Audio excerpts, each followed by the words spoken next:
ก็ขังตัวเองไว้ในห้องเล็กๆเพื่อดับจิตใจที่ร้อนรนแต่ยังบ่พ้นวกวนเรื่องเก่า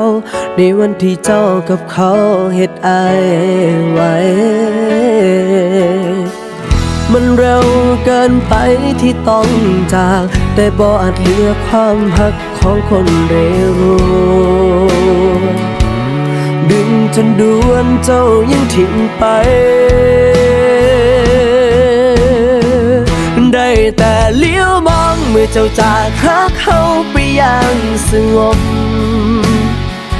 เมื่อเจ้าได้พบความหักครั้งใหม่กับคนที่ดีพร้อ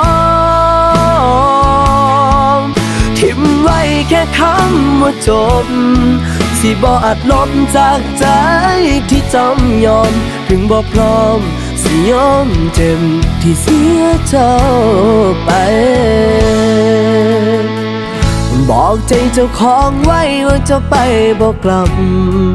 หลับยังฟื้นสะอื้นยามนอนเมื่อความหักยังลองคิดเห็นตอนที่สองเฮา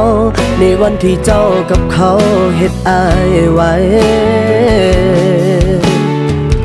มันเร็วเกินไปที่ต้องจากแต่บ่อาจเหลือความหักของคนเร็วดึงจนด่วนเจ้ายังทิ้งไปได้แต่เลี้ยวมองเมื่อเจ้าจากหาเขาไปอย่างสงบเมื่อเจ้าได้พบความหักครั้งใหม่กับคนที่ดีพร้อ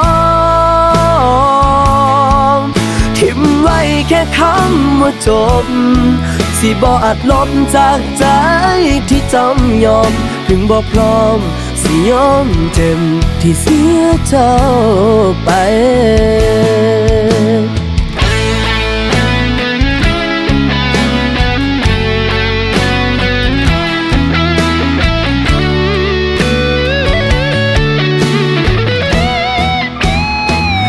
ได้แต่เลี้ยวมองเมื่อเจ้าจากหาเขาไปอย่างสงบ